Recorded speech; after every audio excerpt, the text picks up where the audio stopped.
हमारे ब्रज में एक संत रहते थे, नाम जप बहुत करते थे, भगवान का नाम बहुत गाते थे। मतलब ये सोच लीजिए कि 24 घंटे में से लगभग 20 घंटे तो भजन करते थे। 1 घंटा सोते थे, 1 घंटा स्नान आदि करते थे, और बाकी के बच्चे 1-2 घंटे में अपने आदि कोई क्रम होते थे वो करते थे। बाकी नहीं तो 20 घंटा रोज भगवत स्मृति करनी है, ये उनका नियम था। बहुत ध्यान से सुनिएगा सब लोग।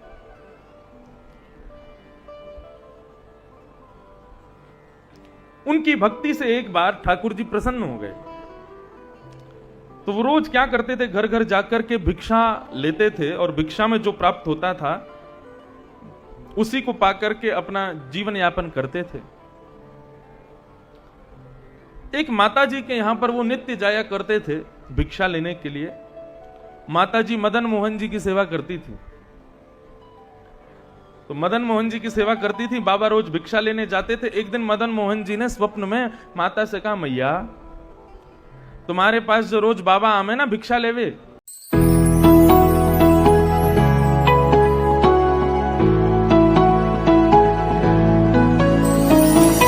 बोले हाँ, मोए वो बहुत अच्छे लगे, आप एक काम करो, मोको उनको प्रदान कर दो, मैं उनके यहां सेवा लेना चाहूं।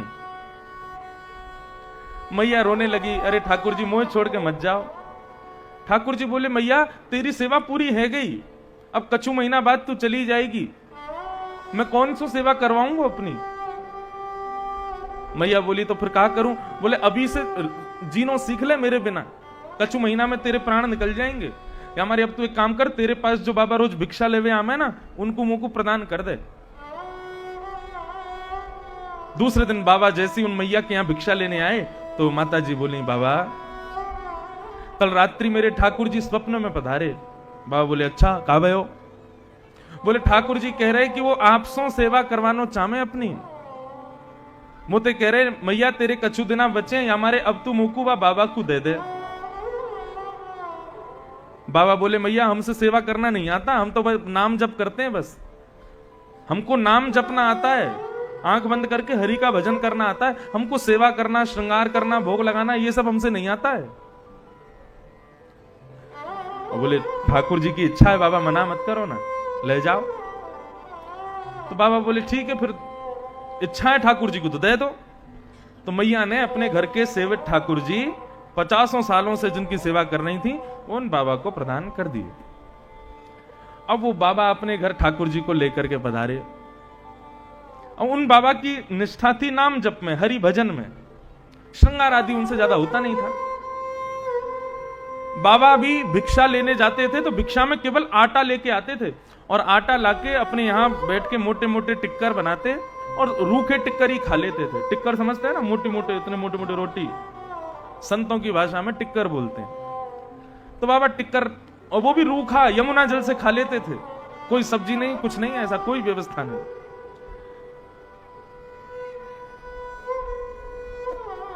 बाबा ने सोची ठाकुर जी की सेवा भी ऐसी करता हूं, ठाकुर जी की पूजा सेवा भी ऐसी बना लो।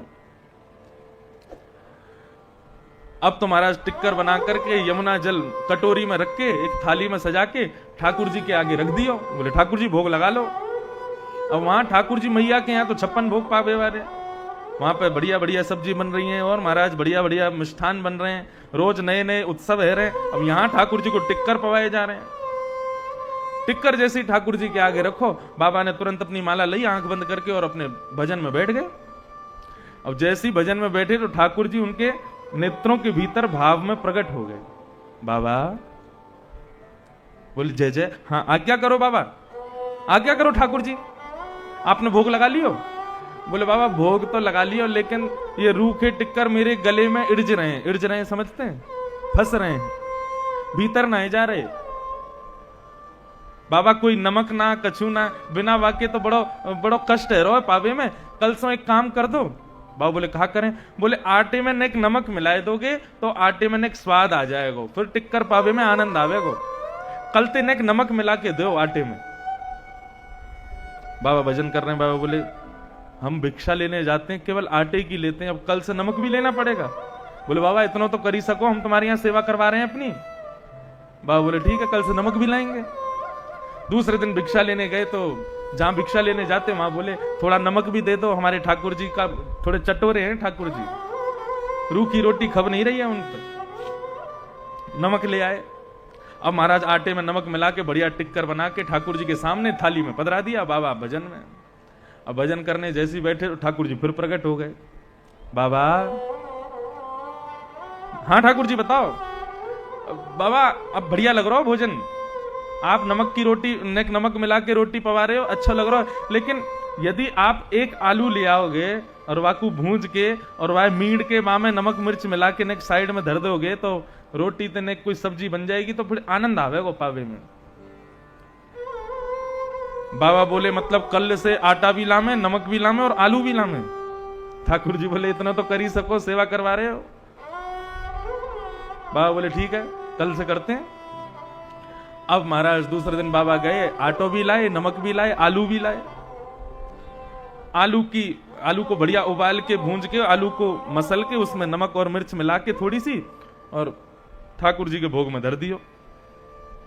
जैसे ही बाबा भजन करवे बैठे सो ठाकुर जी फिर प्रकट है गए। बाबा बोले अब का भयो? बोले बाबा रोटी बढ़िया बन रही है, सब्जी ठीक है, आलू में आप बढ़िया नमक मिर्च मिला के दे ही रहे हो, लेकिन इतनी मोटी गरिष्ठ रोटी है कि वाकू निगलवे के काजे ना बहुत श्रम करना पड़े गले में। बाबा बोले तो क्या करूं? बोले नेक्स्ट से यदि घी लियाओगे तो कल तो यार रोटी मैंने घी लगाए दे करो तो पावे में आसानी होगी। बाबा ने अपनी माला छोड़ी, ठाकुर जी उठाए और सीधे बाबा मैया के घर गए और मैया से जाके बोले सुनो इसको रखो अपने पास, जब से आयो घर में रोटी लाओ, नमक लाओ, आलू लाओ, घी लाओ, अरे हम भजन करें कि इनकी सेवा करें। ऐसा भाव उनका कि प्रतिमा में से ठाकुर जी प्रकट हो गए और बाबा को अपने हृदय से लगा लिए। बाबा अरे मैं तो आनंद कर रहा हूं आपके संग, आपके भजन के प्रति इतनी निष्ठा, मेरे नाम के प्रति इतनी निष्ठा देख करके मैं आनंदित हो गया। बाबा ठाकुर जी प्रकट हो। आज भी मदन मोहन जी विराजते हैं। अब तो वृंदावन से शायद राजस्थान में है मदन मोहन जी को, करौली में, हाँ करौली में मदन मोहन जी का मंदिर, वही ठाकुर जी। मदन मोहन जी के मुस्लिम भक्त बहुत हैं आज भी, क्योंकि करौली में मुस्लिम समुदाय खूब है और वे सब प्रार्थना करते हैं ठाकुर जी से। काले खां हुए, वे भी उनके भक्त हुए, उनकी भक्त चरित्रों में कथा आती है, और भी कई भक्त हुए मदन मोहन जी के। तो लक्ष्य विहाय दातव्यम कोटिम तक्वा हरिम भजेत, हमारा कहने का भाव केवल इतना, ठाकुर जी की स्मृति में, ठाकुर जी के भजन में यदि करोड़ काम आमे तो सब छोड़ो, पहले ठाकुर जी का भजन करो, ठाकुर जी की कथा सुनो, ठाकुर जी का स्मरण करो। ठाकुर जी का भजन अति श्रेष्ठ है। हमने कल श्रवण किया, लाल जी ने गोवर्धन पर्वत अपनी इकन्नी उंगली पर धारण किए और 7 दिन 7 रात्रि पर्यंत ठाकुर जी ने गोवर्धन पर्वत को अपनी इकन्नी उंगली पर धारण करके रखा। बंधुओं ये गोवर्धन क्या है? मैंने एक दिन गो शब्द का अर्थ बताया था। गो कहते हैं इंद्रियों को। गौ के कई अर्थ होते हैं। गौ माने इंद्रियां, गौ माने ज्ञान, गौ माने गाय, गौ के अनेक अर्थ हैं। तो ठाकुर जी ने किसको धारण किया? बोले गोवर्धन। अब यहां पर अनेक अर्थ हैं इसके। गायों का जो वर्धन करे वो गोवर्धन। दूसरी बात, मानव के हृदय में ज्ञान का जो वर्धन करे वो गोवर्धन। तीसरी बात, हमारी इंद्रियां कितनी हैं? 10 इंद्रियां, 5 ज्ञान इंद्रिय, 5 कर्म इंद्रिय। इन 10 इंद्रियों को जो कृष्ण भक्ति में वर्धन करे वो गोवर्धन। ये गोवर्धन के अर्थ हैं। यदि किसी श्री डोंगरे जी महाराज भागवत के बहुत अच्छे वक्ता, वे अपनी कथा में कहा करते थे कि यदि हम अपनी किसी एक इंद्रिय से भक्ति नहीं करेंगे ठाकुर जी की, तो उसी इंद्रिय से पाप होने लग जाएगा। इसलिए प्रत्येक इंद्रिय से भगवत स्मरण करना है। गोपी, गो माने इंद्रियां और पी माने पीना। जो अपनी प्रत्येक इंद्रिय से कृष्ण रस को पीवे उसको कहते हैं गोपी। आंखों से ठाकुर जी को निहारो, कानों से सुनो, जीभ से प्रसाद पाओ, नासिका से उनकी इत्र की सुगंधी लो, त्वचा से अनुभव करो, हाथों से सेवा करो, पैरों से परिक्रमा करो, प्रत्येक इंद्रिय से ठाकुर जी का भजन करो। यदि एक भी इंद्रिय से ठाकुर जी का स्मरण भक्ति नहीं करोगे तो कहते हैं कि उसी इंद्रिय से पाप कर लोगे आप। इसलिए अपनी प्रत्येक इंद्रिय को ठाकुर जी में लगाओ, प्रत्येक इंद्रिय से भजन करो। और यदि किसी इंद्रिय से भजन नहीं हो पा रहा है तो जाओ गोवर्धन की शरण में जाके एक परिक्रमा लगाओ। परिक्रमा लगाते ही आपकी प्रत्येक इंद्रिय ठाकुर जी की हो जाएगी, ठाकुर जी का स्मरण करने लगेगी, ठाकुर जी का भजन करने लगेगी। ये इंद्रियों की भक्ति का स्वरूप है। भगवान ने गोवर्धन को अपनी कन्नी उंगली पर धारण किया, माने मानवों की इंद्रियों का जो वर्धन कर रहे हैं 7 दिन 7 रात्रि पर्यंत, यानी कि श्रीमद् भागवत। भागवत भी 7 दिन की होती है और भागवत में आए हुए जितने भी लोग हैं उनकी इंद्रियों का कृष्ण भक्ति में वर्धन होता है। यदि किसी भक्ति की ठाकुर जी के दर्शन में निष्ठा नहीं थी, कथा सुनकर के निष्ठा हो गई। किसी व्यक्ति की भगवान के नाम जप में निष्ठा नहीं थी लेकिन कथा सुनने से हो गई, तो ये कथा ही गोवर्धन लीला है। 7 दिन तक चलती है, दिन में तो कथा चलती है और रात में कथा का चिंतन चलता है। जब सोते हैं तो श्रोताओं के मन में भी वही कथा चलती है, तो यही गोवर्धन है, ये गोवर्धन लीला है। ठाकुर जी ने गोवर्धन पर्वत धारण किए, सब ब्रजवासियों ने ठाकुर जी का मंगल वैभव का दर्शन किया। 7 दिन बाद इंद्र ने जब देखा कि ब्रजमंडल में तो धूल उड़ रही है, 7 वर्ष के कन्हैया ने 7 कोस लंबे चौड़े गिरिराज पर्वत को उठा लिया। वे समझ गए कि ये साधारण व्यक्ति नहीं है, ये तो परमात्मा है। इंद्र दौड़े दौड़े आए और भगवान की स्तुति गाने लगे। भगवान से कह रहे हैं, हे प्रभु,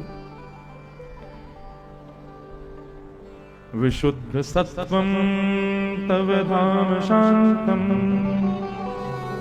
तपोमयं ध्वस्तरजस्तमस्तं मायामयोऽयं गुणसंप्रवाहो न विद्यते ते ग्रहणावन्दः। पिता गुरुस्त्वं जगतामधीशो दुरत्ययः काल उपात्तदण्डः हिताय स्वेच्छा तनुभिः समीहसे मानं विभुन्वन् जगदीश मानिना। हे प्रभु, मुझसे अपराध हो गया, मुझे क्षमा कर दो। कान पकड़ लिए इंद्र ने। मैं आपके रूप को समझ नहीं पाया, मैंने बहुत बड़ा अपराध कर दिया पूरे ब्रजमंडल पर वर्षा करके। आप मेरे गुरु हैं, आप मेरे पिता हैं, आप चाहें तो मुझे दंडित कर सकते हैं प्रभु। पिता को और गुरु को चाहिए अपने बालकों को ज्यादा लाड़ प्यार नहीं करें।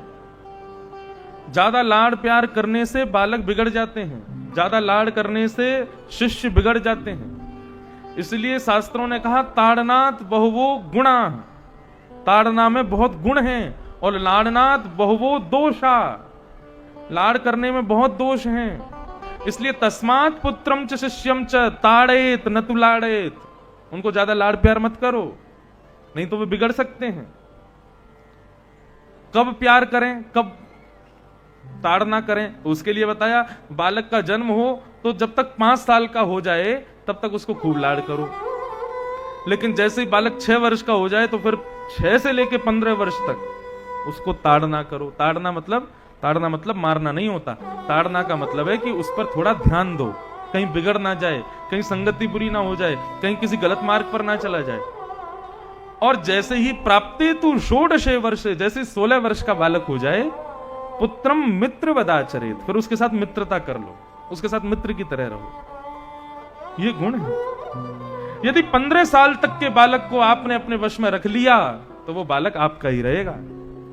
और यदि आपने 15 साल तक के बालक को अपने वश में नहीं किया, बचपन से ही थोड़ी ढील दे दी, तो आप कितनी भी प्रयास कर लेना, वो फिर आपके कहे मार्ग पर चलेगा ही नहीं।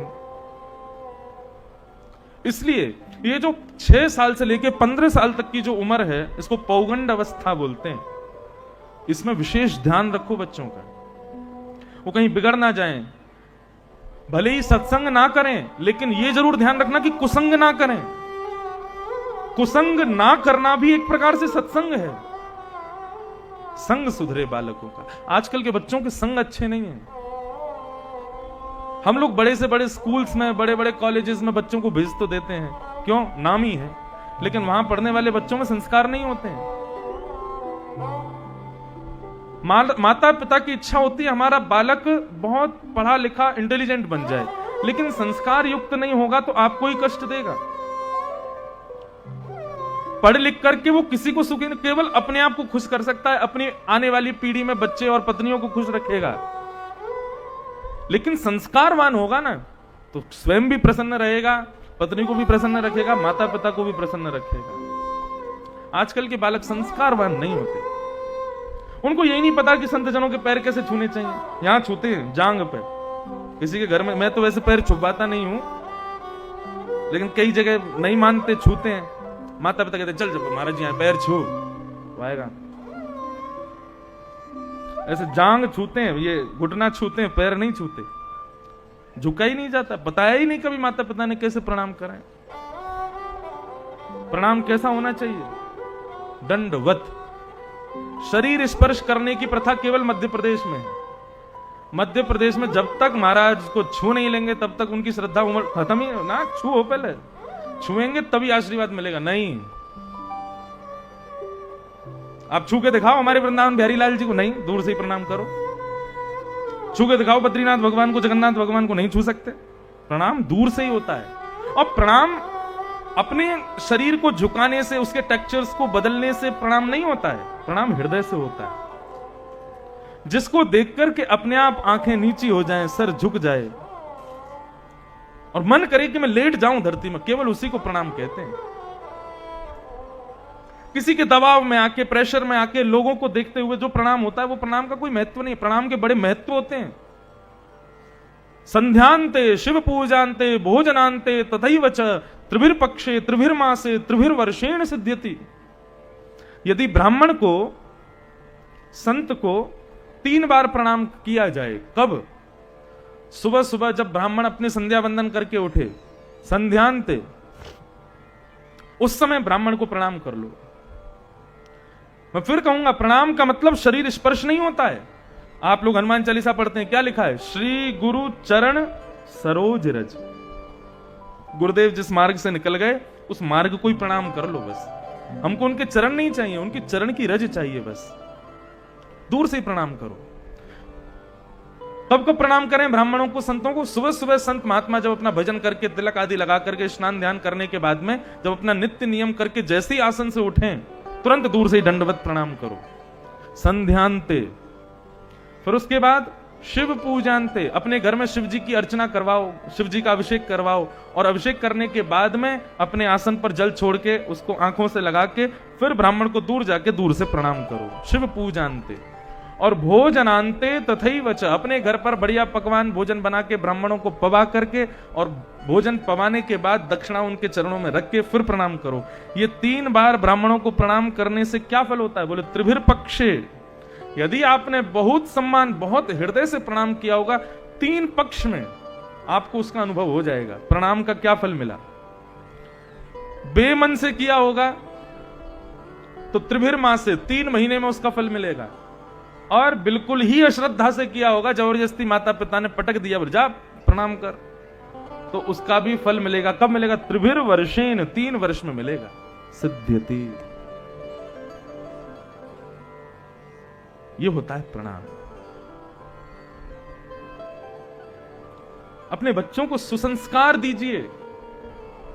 हमारे भारत को बहुत जरूरत है संस्कारी बालकों की।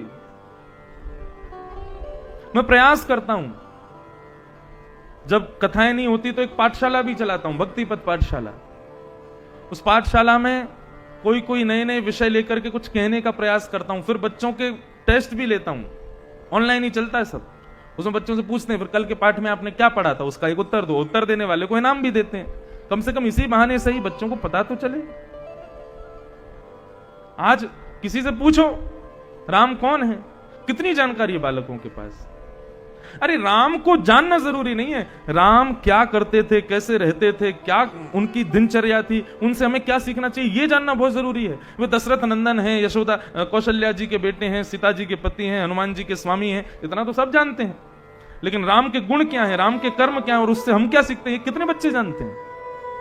हम होली क्यों मनाते हैं, दिवाली क्यों मनाते हैं, रक्षाबंधन क्यों मनाते हैं, कोई नहीं जानता। अभी होली निकल के गई, कितने बच्चों को पता है होली क्यों मनाते हैं? क्यों हम लोग एक दूसरे के गाल पर रंग लगाते हैं? मैंने बताया परसों कथा में, कितनों को याद है? श्री प्रहलाद जी महाराज अपनी बुआ होलिका का जब दहन करवा देते हैं, स्वयं वहां से उस चिता में से सुरक्षित बच करके बाहर आते हैं, तब वैष्णव जन उसी राख को उड़ा उड़ा करके एक दूसरे के गालों पर उसी राख को लगाते हैं कि हमारे भक्त प्रहलाद की रक्षा हो। ये होली है। होली का स्वरूप क्या कर दिया? फालतू के डीजे के गानों पर और मदिरा पान करके भांग खा करके उल्टे सीधे नाचना, ये होली है। सब हमने बिगाड़ रखा है, अपने सारे त्योहार बिगाड़ दिए, अपने सारे नियम बिगाड़ दिए। कहां लेकर के जा रहे हैं हम भारत को? अपने बच्चों को सुसंस्कार दीजिए, उसकी जरूरत है। क्योंकि आपने बालक को जन्म केवल अपने परिवार के पोषण के लिए नहीं दिया है। बालक का जन्म इस धरती के लिए हुआ है, इस संसार के लिए हुआ है, वो पृथ्वी के लिए कुछ करे। मेरी उम्र के बच्चे दिल्ली मुंबई में नशे में धुत रहते हैं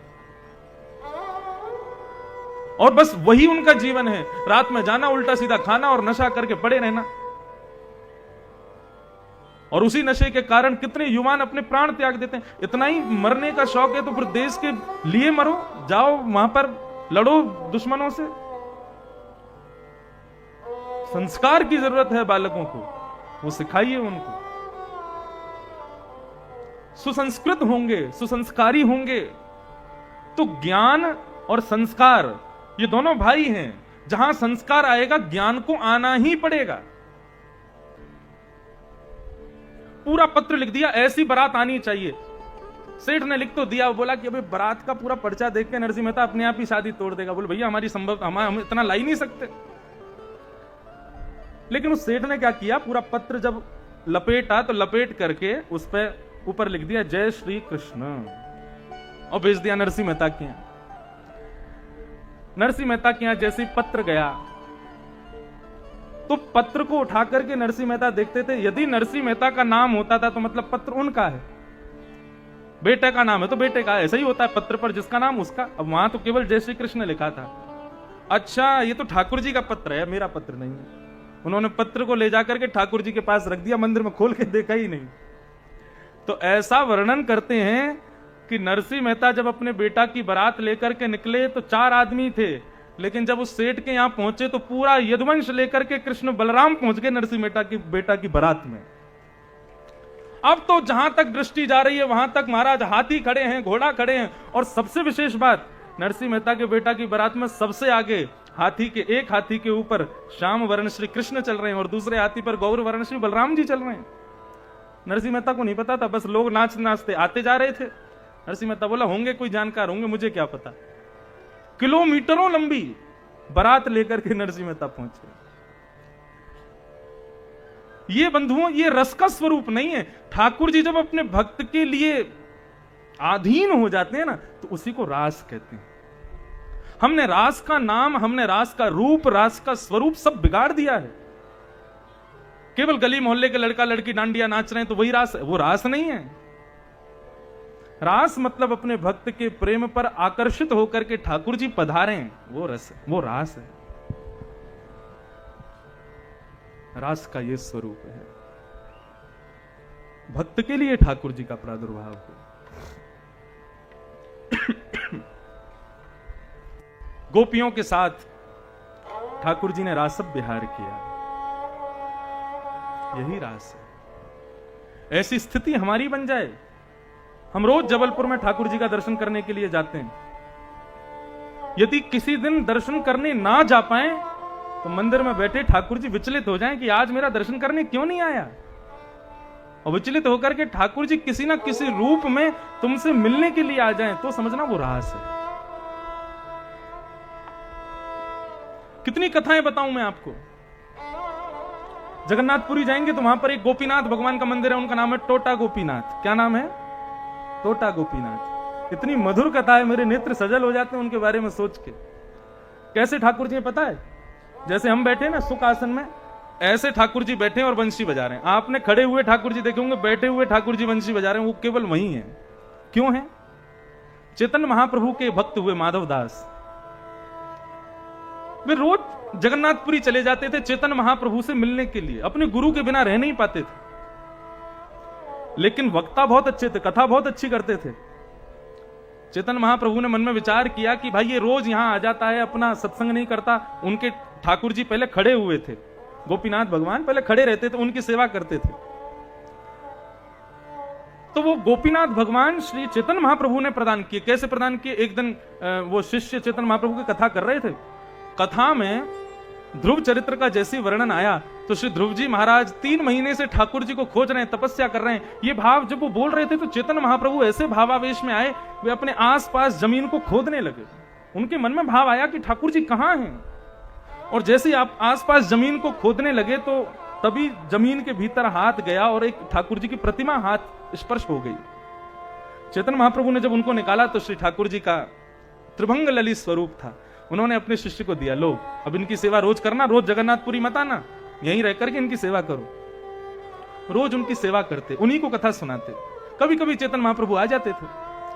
लेकिन जब चैतन्य महाप्रभु जगन्नाथ जी में विलीन हो गए थे, जब श्री चैतन्य महाप्रभु जगन्नाथ जी में विलीन हो गए और किसी ने आकर के खबर सुनाई कि चैतन्य महाप्रभु अपनी लीला संवरण करके चले गए, ये भाव सुनकर के इतने रोए, रोते रोते महीनों बीत गए, सालों बीत गए, लेकिन उनका रुदन बंद नहीं हुआ। मेरे गुरुदेव कहां चले गए मुझे छोड़ के। स्थिति ये हो गई कि उनकी कमर झुक गई नीचे, और कमर झुक गई तो अब वो ऐसे चलते थे नीचे करके हाथ। तो जब अपने ठाकुर जी गोपीनाथ जी की सेवा करते थे तो चंदन लगाते थे ऐसे, तो ऊपर देख नहीं पाते, तो आंख पे चंदन लग जाता, कभी नाक पे लग जाता, कभी मुंह पे लग जाता। कमर झुक गई, कैसे सेवा करें। मुकुट पहना ही नहीं पाते थे ठाकुर जी को। तो उन्होंने एक बंगाली बाबा को सेवा में रख लिया। बोले कि मुझसे सेवा नहीं होती, तुम सेवा किया करो। जब सेवा में जैसे किसी और को बुलाया तो रात्रि में ठाकुर जी रोते हुए उनके स्वप्न में आ गए। बोला आपने मेरी सेवा क्यों छोड़ दी, आप मेरी सेवा क्यों नहीं करते। बोले ठाकुर जी मेरी कमर झुक गई है, आपका श्रृंगार नहीं कर पाता, मुकुट नहीं धरा पाता, मैं कैसे करूं सेवा। भगवान बोले मुझे कुछ नहीं पता, मुझे आपके हाथ का स्पर्श अच्छा लगता है, कल से सेवा आप ही करोगे। ठाकुर जी मुझे करने में सुख मिलता है, लेकिन आपका श्रृंगार नहीं कर पाता, मैं कैसे करूं सेवा। ठाकुर जी बोले मुझे कुछ नहीं पता, कल आप ही सेवा में आओगे। दूसरे दिन स्नान ध्यान करके जैसी मंदिर के कपाट खोल के उन्होंने भीतर प्रवेश किया तो क्या पाया, खड़े भये ठाकुर जी बैठ गए, बैठ करके मुरली बजा रहे। बोले लो अब सेवा करो हमारी। श्रृंगार में हाथ ऊपर नहीं जाता, अब हम नीचे बैठ गए, अब सेवा करो। तो ये रस नहीं है, ये रास है। अहम भक्त पराधीन। भगवान श्रीमद् भागवत में कहते हैं पूरा विश्व मेरे पराधीन है, पर मैं अपने भक्तों पर अधीन। इंसान कहे कि मैं बड़ा तो धरती पर तू क्यों खड़ा, उड़ने लग जा आकाश में। इंसान कहे कि मैं बड़ा तो धरती पर तू क्यों खड़ा, धरती कहे कि मैं बड़ी तो शेष के सर पर क्यों पड़ी। शेष कहे कि मैं बड़ा तो शंकर जी के गले में क्यों पड़ा। शंकर जी कहे कि मैं बड़ा तो कैलाश पर जाकर क्यों बसा। कैलाश कहे कि मैं बड़ा तो रावण के डर से क्यों खलबला। रावण कहे कि मैं बड़ा तो बाली की बाम में क्यों दबा। बाली कहे कि मैं बड़ा तो श्री राम के बाण से क्यों मरा। और श्री राम कहे कि मैं बड़ा तो भक्तों के पीछे क्यों पड़ा। अहम भक्त पराधीन। ठाकुर जी सदा अपने भक्त के पराधीन रहते हैं, और ठाकुर जी को अपने पराधीन कर लेना यही रास है। यही रस और रास में अंतर है बस। ये रास की कथा मैं सब जगह नहीं कहता, और वृंदावन से बाहर तो कहता ही नहीं हूं। क्यों? क्योंकि लोग समझ नहीं पाते ठाकुर जी के इस रास प्रसंगों को, प्रश्न उठाते हैं ठाकुर जी ने ऐसा कैसे कर दिया। ये रास है बंधु। ये रास की कथा इसलिए सुनाई जाती है एक दिन इन गोपियों की तरह हम भी हो जाएं, ठाकुर जी हमारे साथ भी रास करें, हमारे साथ भी लीला करें, हमारे साथ भी खेलें, हमारे साथ भी आनंद करें। ऐसी भक्ति प्रबल करो अपनी। अरे रोज अपने घर के ठाकुर जी को श्रृंगार करते हो, भोग लगाते हो, बस इतनी तक में तुम संतुष्ट हो क्या? हम तो नहीं है। किसी दिन हमारे ठाकुर जी मुंह से बोल करके कहें कि आज हमको ये पवा, तब होगा संतोष। यहाँ आज आनंद आया, सेवा अब फलीभूत हुई। ठाकुर जी बोल रहे हैं, बात कर रहे हैं, चर्चा कर रहे हैं। मृत्यु से पहले यदि रास नहीं किया ना ठाकुर जी के साथ, तो ये मानव जन्म लेना, इसका कोई सदुपयोग नहीं होगा।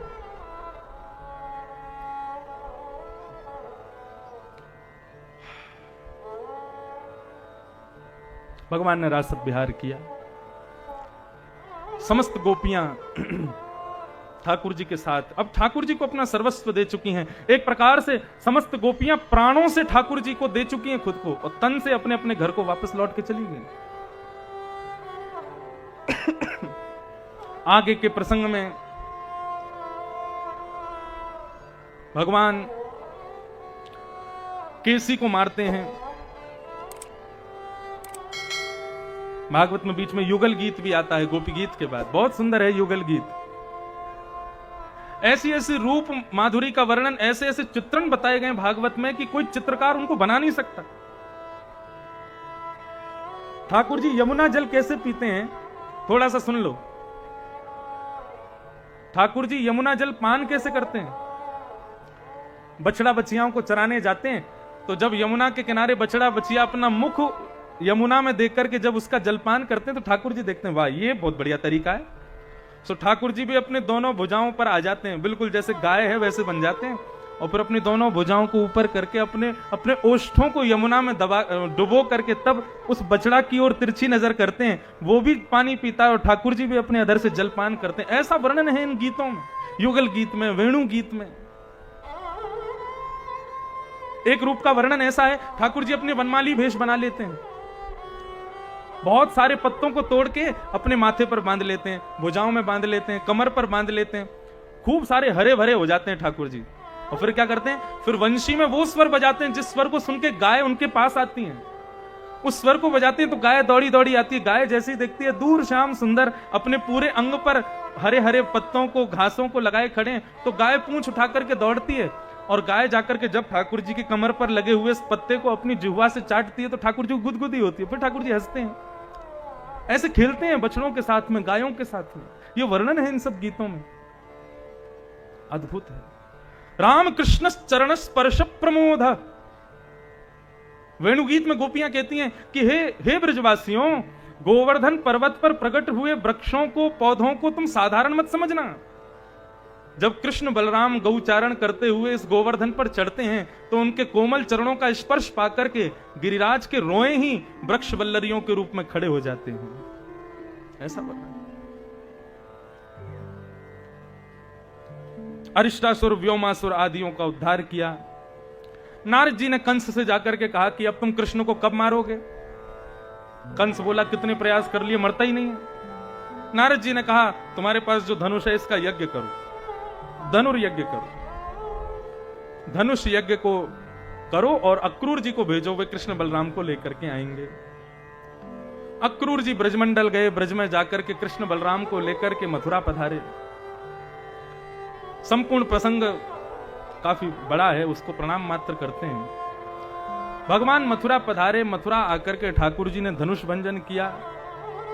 धनुष भंजन करके बड़े बड़े मल्लों को मारते हुए ठाकुर जी 50 सिड्डी ऊपर कंस के पास चढ़ गए। उसके केश पकड़ करके दूसरी भुजा से उठा करके 50 सिड्डी ऊपर से ठाकुर जी ने जमीन में फेंक दिया। कंस की मृत्यु हो गई, कंस वध हुआ। देवकी वसुदेव को मुक्त किया ठाकुर जी ने कारागृह से। सांदीपनी गुरुकुल उज्जैन ठाकुर जी पढ़ने के लिए आए। तत्पश्चात लौट करके मथुरा गए। ठाकुर जी का नाम खूब बड़ा हो गया, मथुराधिपति वसुदेव नंदन श्री कृष्ण चंद्र जी महाराज। लेकिन ठाकुर जी को ब्रज की बहुत याद आती है, तो एक दिन ठाकुर जी ने उद्धव जी को भेजा।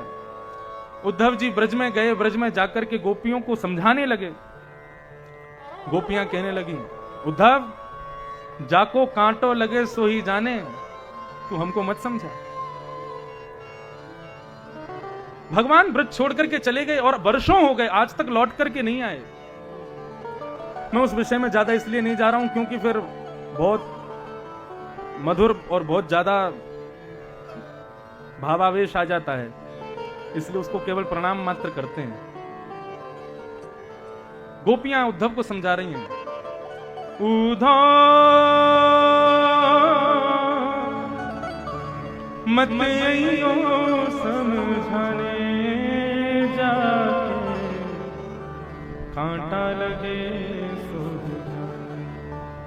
हो जाके, कांटा लगे सो जाने। उद्धव जी महाराज ने फिर भी गोपियों को उस प्रेम चर्चा को श्रवण किया। तत्पश्चात शाम तक की कह करके गए थे भगवान से, लेकिन 6 महीने व्यतीत हो गए। उद्धव जी 6 महीने बाद लौट करके जब गए, भगवान से लड़ने लगे कि आप उन ब्रजवासियों को छोड़ करके क्यों आ गए हो। भगवान ने कहा उद्धव नेत्र बंद करो। जैसे ही उद्धव ने नेत्र बंद किए, खोल करके देखा तो सब ब्रजवासी वहीं प्रकट हो गए। भगवान बोले ब्रजवासी मुझसे कभी दूर नहीं रहते, मैं सदा इनके साथ ही रहता हूं। कंस की पत्नी अस्ति प्राप्ति ने जाकर के जरासंध से शिकायत कर दी और जरासंध ने आकर के मथुरा पर चढ़ाई कर दी।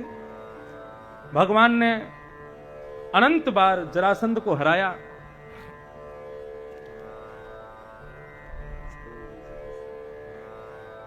एक सेकंड,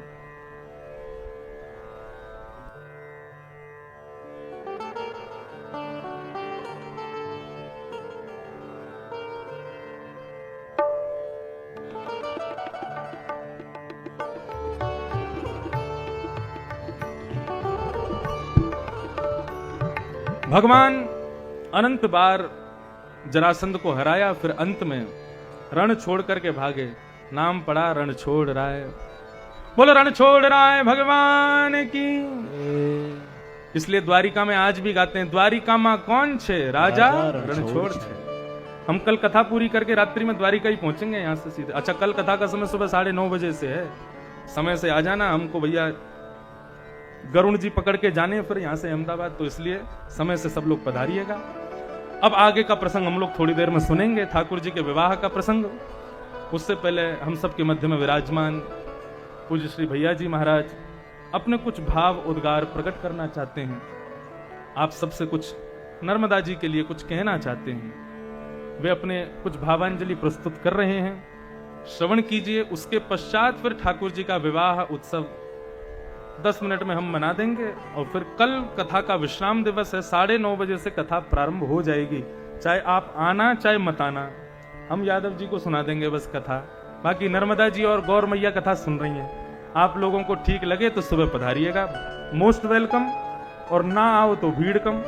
लेकिन हमारी कथा 9:30 से भी शुरू होगी, क्योंकि उसको विराम करके फिर हम यहीं से सीधा एयरपोर्ट निकलेंगे। इसलिए अब थोड़ी देर पूज्य श्री भैया जी महाराज को सब लोग श्रवण करें, कुछ भाव वे कह रहे हैं।